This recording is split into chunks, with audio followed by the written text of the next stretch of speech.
आज अपने चैनल देसी दस्तक पे हमारे साथ हैं किसान नेता और समाज सेवी उमेश पांडे जी। पांडे जी, बहुत बहुत स्वागत है आपका हमारे चैनल देसी दस्तक पे। धन्यवाद।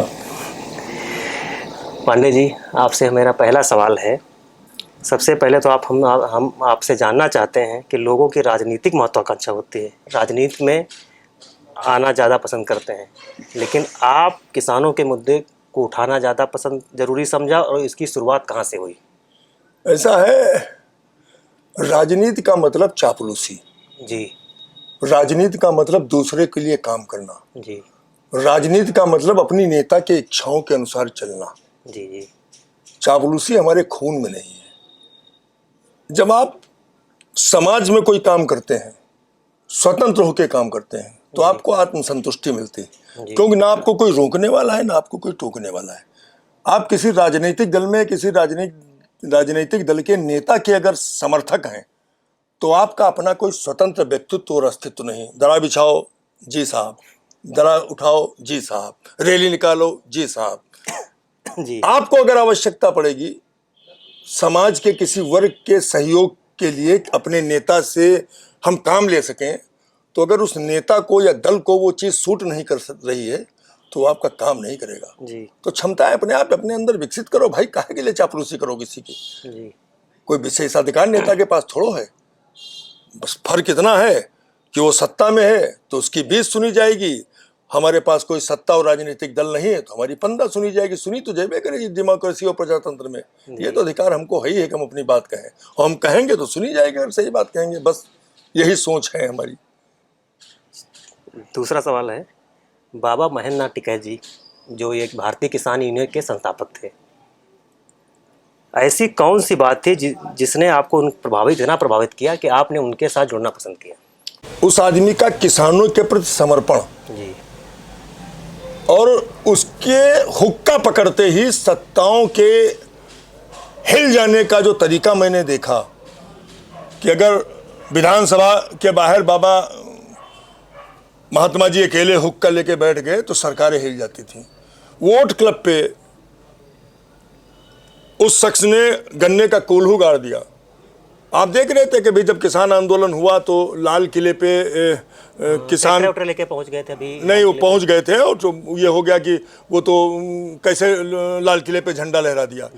इस लाल किले की हर बुर्ज पे महात्मा जी के रहते हुए हम लोगों ने किसान यूनियन का झंडा फहराया है। जी। एक बार बसपा सरकार थी, उस पर इनको नज़रबंद किया गया था, लेकिन ये उसके बाद कुछ दूसरे दिन या कुछ तीसरे दिन ऐसा था कि वहाँ पे हुक्का पीते विधानसभा के सामने नजर आए। उसी दिन और मतलब ये हो गया था कि प्रतिबंधित हो गया था। हम सब लोग अरेस्ट हो गए थे। आप थे उसमें? आंदोलन में बिल्कुल आंदोलन थे, हम सब लोग अरेस्ट थे। और महात्मा जी आपके गुंदला मऊ ब्लॉक में एम्बुलेंस से आके आपके गुंदला मऊ ब्लॉक में ही संदना के आसपास कहीं रात बिताए थे और सुबह मॉर्निंग में उसी एम्बुलेंस से वो विधानसभा के पास पहुंच गए थे अकेले और हुक्का पीने लगे थे और सरकार हिल गई थी। ये उस आदमी की खासियत थी, ये उस आदमी की क्वालिटी थी। डर उसके बगल से नहीं गुजरा था, बेलौस बेढंग से। पूरे विश्व के इतिहास में हवाई जहाज में हुक्का लेके अगर कोई चढ़ा है तो चौधरी महेंद्र सिंह टिकैत। लेकिन हवाई जहाज में तो हुक्का लेके गए हैं, हुक्का लेके चढ़े हैं, और तब तक नहीं जहाज में बैठे थे जब तक उनको हुक्का ले जाने की परमिशन नहीं मिली थी। यस, वो इतिहास पुरुष थे। जी जी। इसमें सीतापुर के माननीय नेता रामलाल राही जी रहे, नामी गिरामी नेता रहे, जो देश के गृह मंत्री भी रहे, आज हमारे बीच नहीं है। आपका जुड़ाव उनसे बहुत ज़्यादा रहा। क्या ये जो किसानों के आंदोलन करने की प्रतिस्पर्धा जो आपके अंदर आई, क्या उन्हीं से सीखी या नहीं? मैं स्टूडेंट लाइफ से ही सत्ता का विरोध करना, पता नहीं क्यों, जैसे जब इमरजेंसी लगाया इंदिरा जी ने तो उस समय सभी राजनीतिक गतिविधियां बंद हो गई थी। मैं फर्स्ट ईयर का स्टूडेंट था, हाई स्कूल या फर्स्ट ईयर का, और हमने एक संगठन बना दिया था स्टूडेंट्स का और प्रेस रिलीज जारी कर दी थी। दूसरे दिन पुलिस हमको ढूंढने लगी। खैर वो मैनेज हुआ जैसे तैसे, हम अपना घर आ गए। पुलिस हमको ढूंढती रही, लेकिन वो प्रेस रिलीज हम जारी करते रहे। हमने एक स्टूडेंट यूनियन बना ली और जेल जाने की नौबत आ गई। मैं गिरफ्तार नहीं हुआ, ईश्वर की कृपा से, वो अलग की चीज़ है। इमरजेंसी के बाद जब जनता पार्टी की सरकार बनी तो इंदिरा जी की गिरफ्तारी हुई, उससे मेरी नाराजगी 1970 में बनी जनता पार्टी सरकार के प्रति, और जो इंदिरा जी के विरोध में पहला जत्था जेल गया था, जेल भरो आंदोलन में, उसमें मैं एज ए स्टूडेंट शामिल था। अच्छा, यहाँ ये गिरफ्तारी कहाँ? सीतापुर में दी थी हम लोगों ने। 3 दिन की हमको सजा हुई थी। मतलब आप इससे अंदाजा लगाइए कि इमरजेंसी का विरोध हमको करना था तो हमने राजनीतिक गतिविधियां चालू कर दी, और इंदिरा जी की गिरफ्तारी का हमको विरोध करना था तो हमने जेल भरो आंदोलन में पहले दिन पहले जत्थे के रूप में हमने गिरफ्तारी दी। हरीश वाजपेयी जी उसका नेतृत्व कर रहे थे, पूर्व एमएलसी हैं, इस समय यूथ प्रेसिडेंट थे वो, हमने दी। तो जो चीज़ हमको पसंद नहीं है, जहाँ पे लगता है कि सत्ता अन्याय और अत्याचार कर रही है, उसका विरोध तो करवे करेंगे, बस वो करते हैं। राही जी की कोई ऐसी बात बताइए जो आपको बहुत प्रभावित करती हो। राही जी की जो सबसे ज़्यादा बात प्रभावित करती थी, वो सत्ता में है विपक्ष में इससे फर्क नहीं पड़ता था जी। उनके काम करने का जो तरीका था वो बिल्कुल समान रहता था, एक जैसा। मतलब अगर वो आंदोलन में कहीं बैठ गए तो उसमें ये गंदे पानी सबसे मैं जो राही जी से जुड़ा, उस समय राही जी सत्ता में नहीं थे। अच्छा। मैं वही 84 में इंदिरा जी खत्म हुई थी जी। और इंदिरा जी के ख़त्म होने के बाद वाला चुनाव था। मैं अपने घर से निकला तो मैंने देखा राही जी और एक और लीडर थे उनके साथ में, मैं नाम वो कर रहा हूँ, स्लिप कर रहा हूँ, अभी याद आ जाएगा तो बता दूंगा। अच्छा अच्छा। तो ये मेरे घर के सामने से निकल रहे थे, तो मैंने देखा एकदम शाम को 7-8 बजे का समय था। तो हमने नमस्कार किया, हमने कहा नमस्कार राही जी, कहाँ घूम रहे हैं आप? कहने यार वो डॉक्टर कृष्ण बिहारी जी का मकान कौन सा है? तो हमने कहा बगल में है। कहना आओ चलो, हम चले गए। कहीं चुनाव आ गया है? हमने कहा चुनाव आ गया है। कहीं क्या करोगे? हमने कहा हम तो आपकी मदद करेंगे। कहीं मेरी मदद क्यों करोगे? उस समय वो लोक दल से बहुगुणा जी के साथ थे, और हवा जो रीता बहुगुणा जोशी नहीं, हेमंतेंद्र बहुगुणा, उसमें बाबूजी जिंदा थे। अच्छा अच्छा। हवा कांग्रेस के पक्ष में थी। इंदिरा जी की हत्या के बाद में लोगों में आक्रोश था। 100% ये तय था कि पूर्ण बहुमत से सरकार कांग्रेस की बनेगी। अच्छा। लेकिन हमको उस लहर से कोई मतलब नहीं था, हमको उस नेता से मतलब था जो लहरपुर में नहर के सीपेज की समस्या को लेने के बाद में पानी में बैठ के जिस आदमी ने अपना बदन सड़ा दिया था, हमको उस आदमी की उस बात ने सबसे ज़्यादा प्रभावित किया। और मैं राही जी के साथ जुड़ा, चुनाव में मेरे मदद की। इस औरंगाबाद की पोलिंग पे जहाँ 4-5 हज़ार का पोल है, वहाँ 5 वोट केवल मिले थे जी। हमसे राही जी ने पूछा कि आप हताश हो, परेशान हो? हमने कहा नहीं, मैं ढेला वरना हताश हो न परेशान हो। हम अपना काम किए, हमको मालूम था रिजल्ट सही होंगे। बस उसके बाद में मैं लगातार जीवन पर्यंत, जब तक राही जी जीवित रहे तब तक मैं उनके साथ लगातार जुड़ा रहा, क्योंकि उनकी सबसे बड़ी जो अच्छाई थी, जो आज के किसी नेता में हमको नहीं मिलती जी। अपने कार्यकर्ता के प्रति, अपने जिससे राही जी के संबंध थे जी, उसके प्रति राही जी का समर्पण भाव बहुत था, बहुत ज़्यादा था। और मतलब हमारे जैसे लोग, राही जी मिनिस्टर थे, स्टेट होम मिनिस्टर थे जी। और जब ये बाबरी मस्जिद वाला कांड हुआ है तो 500 लोगों की भीड़ थी। हमने राही जी से कहा मिनिस्ट्री से इस्तीफा दे दो ना, चुनाव हार जाओगे जी। ये 500-700 लोगों के बीच की बात। बाबरी का जब कांड हुआ, जब बाबरी इस्तीफा दे दीजिए मंत्रिपरिषद से, तो कहने को हो जाएगा कि हमने बाबरी मस्जिद विध्वंस के बाद में इस्तीफा दिया। हमने कहा वरना चुनाव आप हार जाओगे। जी जी। ये आजकल कोई नेता नहीं कह सकता किसी से। और राही जी ने बहुत गौर से सुना था और बाद में लोगों से कहा कि पांडे जी बात बहुत अच्छी कहते हैं। जी जी। बात बाद में समझ में आती है, लेकिन उनके कहने का तरीका, उनके बात करने का ढंग और वो जो कहते हैं वो दुर्गा, जैसे चुनाव के समय लोग होता नहीं कि लोग झोंकने लगे कि ये पोलिंग जीत जाओगे, बोरों में लेके आते हैं लोग जो तथाकथित कार्यकर्ता होते हैं। जी जी। तो मुझसे जब पूछा गया, राही जी ने पूछा तुम बताओ, तो हमने कहा आपको वोट कौन दे रहा है? जातिगत आधार पे हमने, क्योंकि मैं जहाँ रहता हूँ तो मेरे बगल में मीरापुर गांव है जहाँ लगभग 100% एससी आबादी है।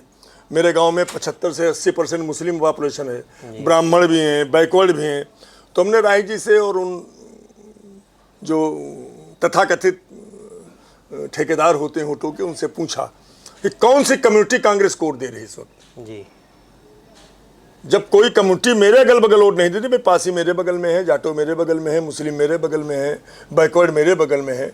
राही जी का जो पर्सनल वोट है ये तो राही जी आपको मिलेगा, बाकी आपको वोट वोट कोई नहीं मिलेगा, आप 1-1.5 लाख वोट पाके चुनाव हार जाओगे। और बिल्कुल सेम वही नतीजा। फिर राही जी ने मुझको बुलाया। उस समय तो उनको खराब लगा ना कि मैं एक कार्यकर्ताओं की बैठक में कह रहा हूँ कि आप चुनाव हार जाओगे, लेकिन बाद में उन्होंने बुलाया कि आप कैसे करते हो। तो हमने कहा गरीब का अगर हमको वो करना है तो हम चाय के ठेले पे, पान के खोंचे पे, रिक्शे पे, ठेलिया पे इनसे लोगों से पूछते हैं। ये जो जवाब देते हैं गरीब का जवाब होता है। जातिगत आंकड़े में मेरे गांव में मुस्लिम भी हैं, मैं उनके बीच में बैठता हूँ। कोई मैं इतना बड़ा लीडर तो हो नहीं कि आदमी हमसे छिपा जाए। बात कही जो आपने कही कि मुस्लिम के बीच बैठते हो, उससे एक वाकया याद आया। वाकया क्या है, सत्य बात है कि भाई आपकी पत्नी जिला पंचायत का चुनाव लड़ी, अभी जो पीछे बीता था, औरंगाबाद से, जो मेरे पास उसकी वो है रिकॉर्ड कि औरंगाबाद से एक मुस्लिम प्रत्याशी भी लड़ रहा था, उसके बावजूद आप सबसे ज़्यादा वोट आपको मिला। 2300 वोट मिला था। 2300 मिला। मैं न हिंदू हूँ, जबकि मुस्लिम ज़्यादा है औरंगाबाद न मैं हिंदू हूँ न मुस्लिम हूँ जी। आप इसको समझिए जी। आप जिनको मुस्लिम मान रहे हो वोट के नज़रिए से या जाति या धर्म के आधार पे, दरअसल वो मेरा परिवार है। औरंगाबाद के जो मुस्लिम परिवार हैं, न उनका डोला मेरे बगैर उठता है, न मेरा डोला उनके बगैर उठता है जी। न मेरा कोई और न उनका कोई ठौर। तो हम लोग मतलब ये क्यों है, ये कोई आज से नहीं है, ये हमारे पिताजी के टाइम से है, बाबा के टाइम से है। हम सुख दुख के साथी हैं। वो मेरी पीड़ा में खड़े हैं, मैं उनकी पीड़ा में खड़ा हूँ। तो यहाँ पे ये कोई फर्क नहीं पड़ता कि कौन मुस्लिम कैंडिडेट है, कौन हिंदू कैंडिडेट है। और आज की तारीख में मैं समझता हूँ कि जितना स्नेह है और सम्मान हमको औरंगाबाद में मुस्लिम कम्युनिटी देती है जी।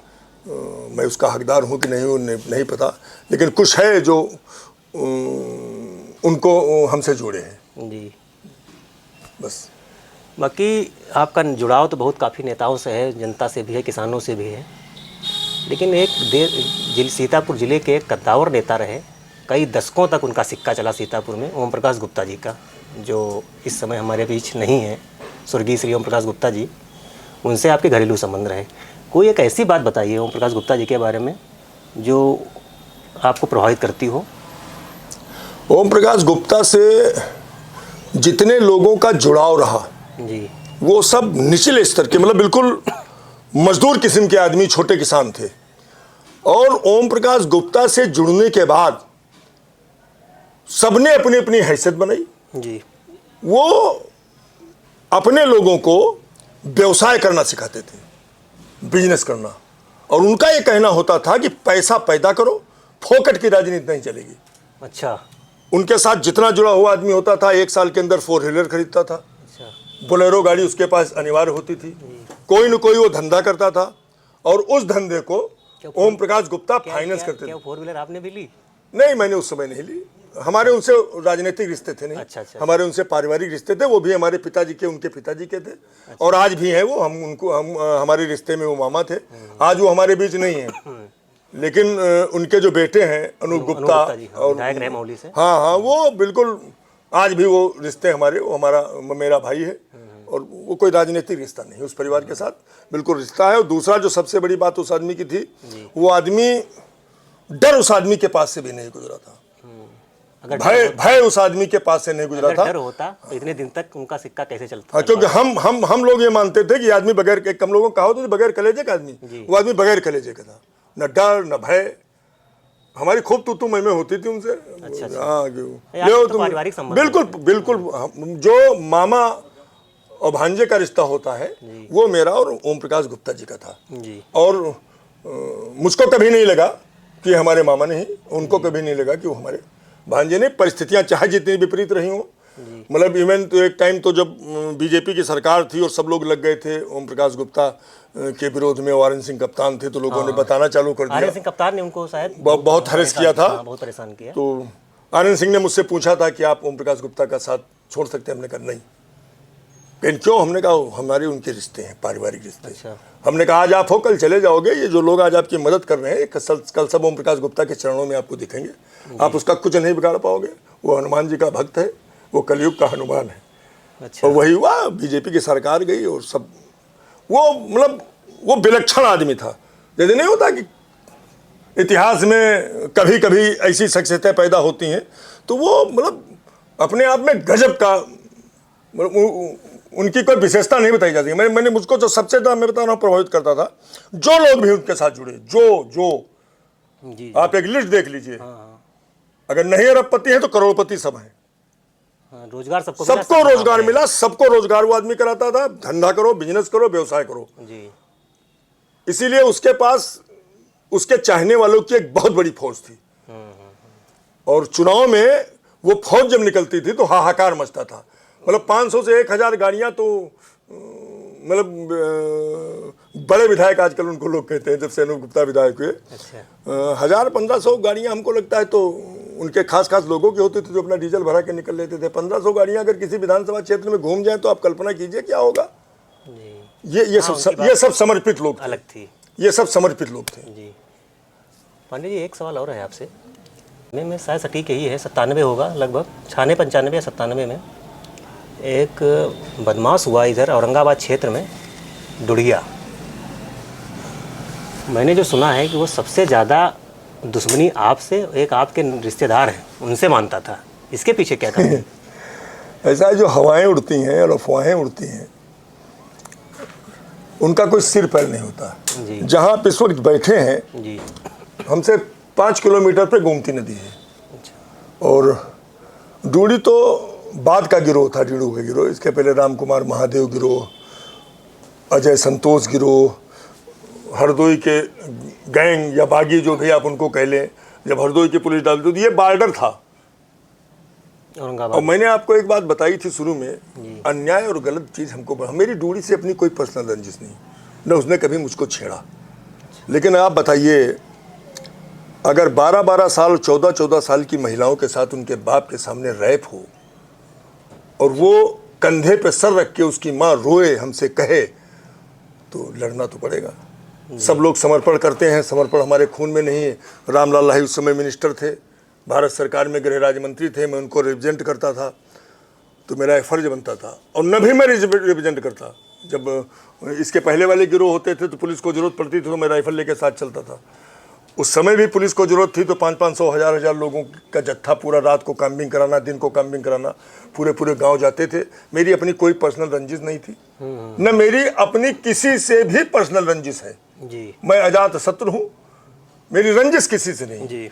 लेकिन अगर कोई अपराध करेगा जी। तो लड़ना तो पड़ेगा। तो पुलिस उस समय FIR नहीं लिखती थी, घटनाओं को छिपाती थी, हम उन घटनाओं को हाईलाइट करते थे। उस समय गवर्नर रूल लगा था, मोतीलाल वोरा गवर्नर थे। उसके पहले बसपा की सरकार थी, उसमें जो लोकल लीडर हैं वो उसको सपोर्ट करने की कोशिश करते थे जातिगत आधार पे। लेकिन मैं तब भी लड़ रहा था क्योंकि सेंट्रल में राही जी मिनिस्टर थे। फिर जब वो सरकार गई और मोतीलाल वोरा गवर्नर हुए तो गवर्नर तक डूडी का नाम जान गए थे, क्योंकि मुझको ये बताया गया था कि गिरोह को समाप्त करना है, ये मुझको पुलिस अधिकारियों ने बताया था। तो उसके ऊपर अभियोग पंजीकृत होना बहुत जरूरी है और पुलिस अभियोग पंजीकृत करना नहीं चाहती थी। पुलिस इन घटनाओं को बहुत लाइटली ले रही थी। खैर, तो ये लोगों में उड़ा दिया गया कि नहीं उनकी अपनी रंजिश है। मेरी अपनी कोई रंजिश नहीं न। आज भी उनके भाई हमारे पास आते हैं। उस समय भी उनके भाई, उनके परिवार के लोग, बिलहरी गांव का था। हाँ, बिलहरी गांव। उसके गांव के लोग, हमारे उसके परिवार के, उसके घर के, उसके सगे भाई हमारे पास तब भी आते थे, अब भी आते हैं। हम उनसे कहते थे कि उससे कह दो सिलेंडर कर दिए, खुरापात छोड़ने ने मार डाला जाएगा। फिर शायद पुलिस एनकाउंटर में मारा गया। पब्लिक एनकाउंटर में मारा गया। पूरा गिरोह लगभग पुलिस और पब्लिक एनकाउंटर में मार दिया गया। बस उसके बाद में हमारे यहाँ कोई गिरोह नहीं बन पा। अब इसको कोई भी कह दे कि हमारी अपनी पर्सनल रंजिश थी, हमारी काहे की रंजिश किसी से, कोई रंजिश नहीं, कोई मतलब नहीं। और जब तक बदमाश नहीं था, हम बिलारी जाते थे, हमारे पास बैठता था वो। तो जब अपराधी हो गया तब से आमना सामना नहीं हुआ, मुलाकात नहीं हुआ। जब बिलारी था तो ये हमारी कर्मभूमि थी। गोमती का जो एरिया है ये बेल्ट, तो लोग कहते थे उस समय या यहाँ बदमाश घूमते हैं या उमेश पांडे की SD घूमती। राम कुमार महादेव गिरोह चलता था, हमारी मोटरसाइकिल जाती थी, हमको किसी ने छेड़ा नहीं। और वो लोग इस टाइप की हरकत भी नहीं करते थे। राम कुमार महादेव वगैरह बलात्कार या बच्चियों से, तो ये बलात्कार करना, पकड़ ले जाना, ये इस टाइप के चत्थे काम वो लोग करते नहीं थे। तो हमारा कोई मतलब भी नहीं था। ये चूंकि कर रहा था, हम प्रभावित होते थे, हमारे नौकर प्रभावित होते थे। जो ट्यूबवेल पे किसान लेटता था वो प्रभावित होता था, उसकी पकड़ हो जाती थी। मेरे गाँव का एक लड़का है वो पकड़ गया था, आमिर बेग। अच्छा। हाँ, वो पकड़ गया। और ये आपके मिस्र के पास के पंडित जी उसका मर्डर कर दिया। वो तो एक नया उसने अपराध का ट्रेंड बनाया था कि पहले पकड़ करता था, उससे घर वालों को चिट्ठी लिखवाता था, पैसे मंगवाता था और उसके बाद में उसकी हत्या कर देता था पकड़ के। घर वाले पैसे भी देते थे, उनका बच्चा भी नहीं मिलता था।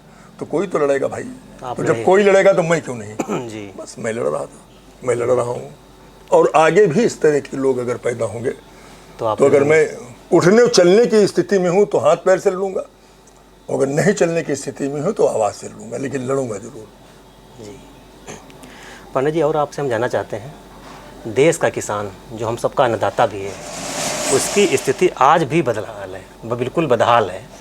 इसके पीछे क्या कारण है? इसके पीछे सबसे बड़ा कारण है कि देश में वोट बैंक की राजनीति है जी और किसान वोट बैंक नहीं है। ऐसे तो किसान है, लेकिन जब चुनाव आता है तो जातियां हैं। अगर वो चुनाव के समय किसान रहे तो मैं नहीं समझता हूं कि कोई राजनीतिक दल इस हैसियत में होगा कि इतनी बड़ी कम्युनिटी को नज़रअंदाज कर दे। हम किसान रहते नहीं, हम पंडित जी हो जाते हैं, ठाकुर साहब हो जाते हैं, यादव जी हो जाते हैं, जाटो हो जाते हैं, पासी हो जाते हैं, मौर्य हो जाते हैं, काछी कुशवाहा मल्लाह हो जाते हैं, हम किसान नहीं रहते। जी जिस दिन हम किसान हो जाएंगे इलेक्शन में वोट देते वक्त, उस दिन पूरी की पूरी सरकारें घुटनों के बल आ जाएंगी और केवल किसानों की बात करेंगी। और हम यूनाइट हुए थे,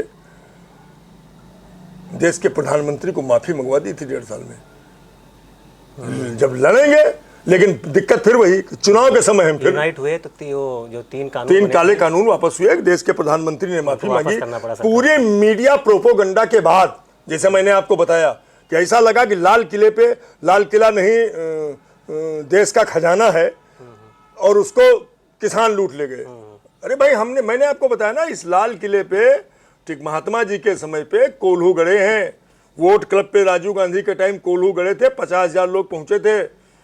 राजीव गांधी ने पूरी की पूरी मांगें मानी थी, देश की सरकारें झुकती थी। महात्मा टिकैत 12 बजे रात में भी देश के प्रधानमंत्री के आवास पे बेरोक टोक जाया करते थे। एच.डी. देवगौड़ा वगैरह प्रधानमंत्री थे, तो महात्मा टिकैत और संगठन के बाकी पदाधिकारी अगर रात को 12 बजे जरूरत पड़ती थी, प्रधानमंत्री के आवास खुलते थे। ये पहली सरकार है जो अपने आप में सबसे ज्यादा विद्वान है, लेकिन मालूम इनको कुछ नहीं है, इनको किसी से बातें नहीं करनी। बहुत बड़े विद्वान है, लेकिन कुछ नहीं। किसान आंदोलन चला, उसके बाद कई दौर की बैठक हुई कृषि मंत्री के साथ में। कृषि मंत्री कौन है? प्रधानमंत्री क्यों नहीं? नतीजा क्या निकला? ये तो झुंझुना जमाना था कि मतलब टालते रहो। कहा कि आप बताइए इसमें क्या सुधार कर तो सुधार क्या करना भाई? आप हमको एक बात बताइए। अच्छा, मैं आपसे एक सवाल करता हूँ जी। हर चीज का मैक्सिमम रिटेल प्राइस है। जी जो भी चीज आप मार्केट में खरीदने जाते हो उस पर एक एमआरपी पड़ी, मैक्सिमम रिटेल प्राइस। जी। सरकार ने कहा कि हम मिनिमम दाम तय करेंगे और हम खरीदेंगे। आप हमारा उत्पाद 100% तो खरीद नहीं सकते, ये मिनिमम है ना। तो जो भी मेरा उत्पाद खरीदे उस रेट में खरीदे, इसमें क्या दिक्कत है?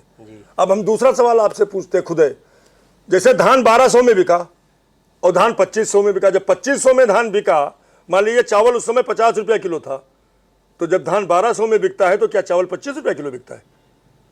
चावल के रेट में तो कोई फर्क पड़ता नहीं। जो सस्ता खरीद के व्यापारी उसी दाम पे बेचता है जिस पे महंगा। तो जब सस्ता वो खरीदता है तो जो प्रॉफिट है, मार्जिन है प्रॉफिट का, वो कौन ले जाता है? व्यापारी कमाता है ना। जी। लड़ाई यहां पे है। सरकार और पार्टियां, वो चाहे जिसकी हों, उनको चंदा वो देते हैं, चुनाव लड़ने के लिए पैसा वो देते हैं, तो उनके पास पूंजी बढ़े, इसके लिए सरकारें प्रयास करती हैं। भाई क्या दिक्कत है इसमें? हमसे कहा जाता है कि लोग खरीदेंगे नहीं। न खरीदो भाई, आप मत खरीदिए। कोई नहीं खरीदेगा, ना खरीदे, हम अपना आग लगा देंगे। आप कानून तो बनाइए। आप ये कानून बनाइए कि जो मिनिमम रेट है, मैक्सिमम नहीं है, मिनिमम। मान लीजिए गेहूं का रेट 2200, 2400, 2500 जो भी है सरकार घोषित करे, हम मंडी में लेके जाए, हमको 2500 का दाम मिल जाए, काम खत्म। हमसे चाहे सरकार खरीदे, चाहे बनिया खरीदे हो, चाहे मिल वाला खरीदे हो, चाहे खुंचे वाला खरीदे। इसमें नहीं, सरकार जो रेट निश्चित करती है, उसके अलावा सरकार ने यह भी कह रखा है कि आप अपना माल चाहे जहाँ बेचें, पूरे देश में कहीं तो बेचें। पूरे देश में कोई अब की बात थोड़ो ही है। अच्छा, कोई इसी सरकार की बात थोड़ो है। किसान के लिए कहीं प्रतिबंध नहीं है। मुझको लगता है 25 साल से तो लोग अपना धान यहाँ के किसान लेके जाते हैं हरियाणा, जो बासमती धान है उसकी मंडी है हरियाणा, वो जाते हैं बाकायदा लेके। कहीं कोई प्रतिबंध कभी था नहीं, तो बेवकूफ़ बनाने की एक बात है। प्रतिबंध कहीं है ही नहीं। जब रेट नहीं है जब कानून नहीं है तो मंडी में आवक बढ़ गई। जैसे अभी 3,000 रुपया कुंटल गेहूं बिक रहा था, 2,300 रुपया हो गया, 700 रुपया रेट घट गया। क्यों? सरकार को खरीदना है, उसने कह दिया व्यापारी से कि अगर आपने महंगा खरीदा तो हड्डी भूसा कर दूंगा। डर गए व्यापारी, हड्डी भूसा न होने पाओ 2,300 में खरीदने लगे। दूसरी बात मैं आपको बताऊं जी, आप गौर कीजिएगा, क्योंकि आप भी किसान परिवार से हैं। जब किसान के पास पैसा होता है तो बाजार में रवानी होती है, रौनक होती है। जी 2003 में भारत कृषि प्रधान देश है, जब किसान के पास पैसा होगा तभी सबका व्यापार चलेगा। केवल किसान ही एक ऐसी कौम है इस देश में जो पैसे को संचित नहीं करती। भाई, किसी किसान का आपको कोई न हेल्थ बीमा मिलेगा, हेल्थ इंश्योरेंस मिलेगा, न जीवन बीमा मिलेगा। उसकी फसल बिकी, जेब में पैसा आया, वो मंडी से सीधे मार्केट जाता है। उसके बैंक में पेमेंट आया गन्ने का, वो बैंक से पैसा निकाल के सीधे मार्केट जाता है। वो कल की परवाह नहीं करता। जी, उसको वेंटिलेटर पे नहीं मरना है, किसान को खुली हवा मरना है। जमीन पे लिटाला जाता है, मरने से पहले घर वाले देखते हैं कि बप्पा आप जा रहे हैं, जमीन पे लिटाल दिया, दक्षिण की तरफ पैर किए और कहीं गंगा जल डालो, कहीं राम, और राम राम सत्य। और जो और लोग हैं जो जिनके व्यापारी हों या सरकारी कर्मचारी हों, ये अपनी इनकम का मैक्सिमम 15% से 20% ही मार्केट में खर्च करते हैं। किसान 100% खर्च करता है। ये जो मेले आप देख रहे हो ना, ये जो मेले होते हैं, होली का मेला और ये सब मेले, ये फसलों के हिसाब से होते हैं। जी, हमारे पास पैसा आया, हम मार्केट गए, हमने खरीदा। तो जैसे ही किसान खुशहाल होगा, इस देश की अर्थव्यवस्था अपने आप यूं करेगी, यूं। जी, क्योंकि हमने बताया ना, हमको कुछ चाहिए नहीं। और मतलब अगर फसल कमजोर हुई तो फतुही ने कर, फसल अच्छी हुई जींस टी शर्ट, फसल और अच्छी हुई कलरदार कुर्ता पैजामा। जी। पंडित जी, चलते चलते आपसे एक सवाल और है हमारा, कि सरकार किसानों के साथ ऐसा क्या करे जो बेचारे अपनी बदहाल ज़िंदगी से बाहर आएँ, उनका भी जीवन सही हो, उनकी भी फसल अच्छी हो, उनका भी फसल का रेट पूरा मिले, क्या ऐसा करे? यही सवाल मनमोहन सिंह ने किया था महात्मा टिकैत जी से। जो मनमोहन सिंह की सरकार थी, जी, डेलीगेशन बुलाया था, महात्मा जी गए थे उस डेलीगेशन में। जी, उन्होंने एक छोटा सा वाक्य बोला था, किसान हमको भाव दे दे, किसान हमको भाव दे दे, हमको कुछ नहीं चाहिए, केवल सरकार हमको भाव दे दे, सरकार भाव दे दे, केवल भाव दे दे। स्वामीनाथन आयोग की 100% रिपोर्ट लागू कर दे। 6,000 रुपया किसान सम्मान निधि की जो प्रधानमंत्री जी देते हैं, 12-12 हजार रुपया, 15-15 हजार रुपया, 20-20 हजार रुपया हर किसान प्रधानमंत्री को किसान सम्मान निधि के बजाय प्रधानमंत्री सम्मान निधि से दे देने लगेगा। केवल हमको भाव दे दें। जो सरकार सम्मान निधि दे रही है, इससे किसानों को कुछ लाभ नहीं हो क्या यार लाभ हो रहा है भाई? अब मैं थोड़ा लंबा हो जाएगा, आपका हो तो मैं बताऊं। ऐसा ही चीटिंग है सरकार की। सरकार हमको दे नहीं रही है। जी, अब जैसे आप गन्ने पे आ जाइए, जी, जब उत्तर प्रदेश में महंत जी की सरकार बनी, जी, तो गन्ने की जो मजदूरी थी छिलाई की खाली, वो 30 रुपया कुंटल थी। 2017 में? यस, 2017 से पहले 30 रुपया कुंटल थी। जी, इस समय 2025 है, इस बार 100 रुपया कुंटल छिलाई हुई। जी, 70 रुपया कुंटल केवल छिलाई की मजदूरी बढ़ी। जी, इन एवरेज अगर केवल आप मजदूरी जोड़ लें, केवल मजदूरी जी, तो 120 से 150 रुपये कुंटल केवल मजदूरी बढ़ी है, बुआई से लेकर हार्वेस्टिंग तक। जी। गन्ने का रेट कितना बढ़ा? गन्ने का रेट 25 रुपया, 30 रुपया, 50 रुपया, 25 दो बार बढ़ा है। मायावती की जब सरकार थी, तो जब आई है तो गन्ने का रेट था 125 रुपया कुंटल, जी, और जब 5 साल बाद गई है सरकार, तो गन्ने का रेट हो गया था 250 रुपया कुंटल। इसको कहते हैं किसान की आमदनी दूनी, 125 का 250। अखिलेश जब आए तो 250 रुपया कुंटल गन्ने का रेट था। जब वो गए 5 साल बाद, तो गन्ने का रेट हुआ 325 रुपया कुंटल। जी, बाबा जी जब आए तो उनको गन्ने का रेट मिला 325 रुपया कुंटल। आज की तारीख में गन्ने का रेट है 70 रुपया कुंटल, जबकि खाली मजदूरी 100 से 150 रुपया कुंटल बढ़ गई। गन्ने का रेट 450-500 रुपया कुंटल होना चाहिए। कौन करेगा इसको? एक सुझाव हम लोगों ने दिया था कि जो घरेलू उपयोग की चीनी है वो मैक्सिमम 5% है। जी, जो आप चाय में और बच्चों के दूध में डाल के पिलाते हो तो कुल खपत का 5% है, उसका रेट अलग करो। और जो व्यवसायिक उपयोग है टॉफी, कंफर्ट, बिस्किट, इसका रेट अलग करो, इसको दे 100 रुपए किलो उनको। कौन रोक रहा है? सरकार ने ऐसा कर दिया कि जो चीनी मिल्स कहा है, जो मैंने सुना है कि जितनी उपयोग में चीनी लाई जा सके उतना बनाओ, बाकी इथेनॉल बनाओ। इससे कुछ नहीं लाभ होगा? ऐसा है, हमको रेट से लाभ होगा, वो इथेनॉल बनावेंगे तो चीनी मिल का लाभ होगा। अच्छा भाई, हमको आप गन्ने का रेट 500 रुपया कुंटल कर दो, हमारा लाभ होगा। अब सरकार ये कह दे कि आप खोई से बिजली बनाओ, तो इसमें किसान को क्या लाभ है? वो कह दे इथेनॉल बनाओ, किसान को क्या लाभ है? किसान को लाभ तो तब होगा जब उसको गन्ने का रेट मिलेगा ना। और गन्ने का रेट नहीं मिलेगा तो फिर काहे के लिए किसान का लाभ? तो फर्जी की बात है। कहीं किसान की आमदनी दूनी करो, तरीका बताते हैं। मैं भी एक मीटिंग में गया, कहीं आप कोई दूसरा बिजनेस करो, तो हमने कहा ये हमको सरकार बताएगी। मतलब हमको अगर अपनी आमदनी बढ़ानी है तो खेती के अलावा कोई दूसरा काम करना है, ये सरकार बताएगी। इसमें सरकार का क्या योगदान है जी?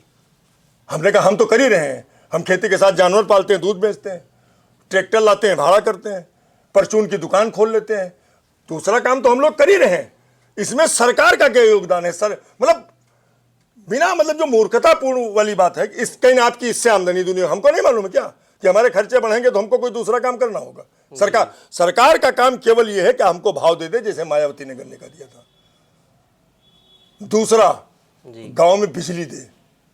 3 बार बिजली गई जितनी देर से आप बैठे हो। नलकूप की बिजली फ्री की है। नलकूप की बिजली फ्री की है, दे तो आप मतलब बिजली दे तो गई, इसीलिए पसीना नहीं, बात समझिए इसको। बिजली दे तो आप 6 घंटे की रोस्टिंग। आप बताइए सिंचाई का टाइम क्या है? खेती में दिन में सिंचाई होती है, रात में? सिंचाई तो दिन में होनी चाहिए। दिन में होती है। आप सुबह 5 बजे से शाम को 7 बजे तक 6 घंटे वो कर दे तो 12 घंटे में 6 घंटे आपने काट दिया। 6 घंटे बिजली दी आपने दिन में, और 6 घंटे 2 टुकड़ों में दी। 3 घंटे सुबह वाले में, 3 घंटे शाम वाले में। ये कटौती आप करते हो। हम कहते हैं कि आप एक मुश्त दो।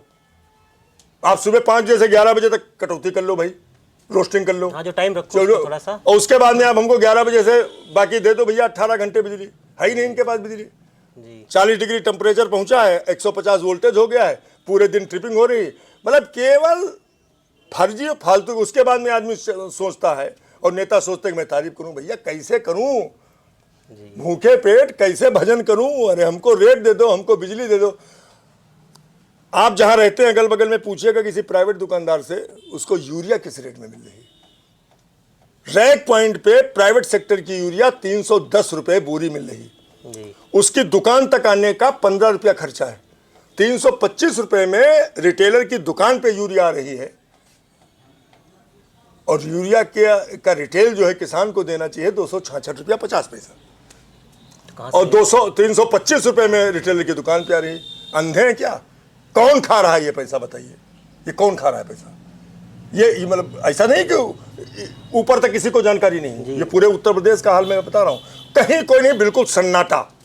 हाँ, इफको रेट कंट्रोल करता है, क्वालिटी कंट्रोल करता है। वो अपने रिटेलर को नैनो यूरिया, नैनो डीएपी देते हैं। किसान नैनो डीएपी, नैनो यूरिया लेना नहीं चाहता।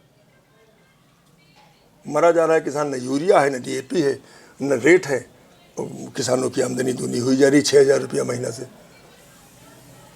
जब हमको आप रेट दे दो, भाई हमारे साथ बेईमानी कर रहे हो ना। गन्ने का उत्पादन 70-80 कुंटल प्रति बीघा है।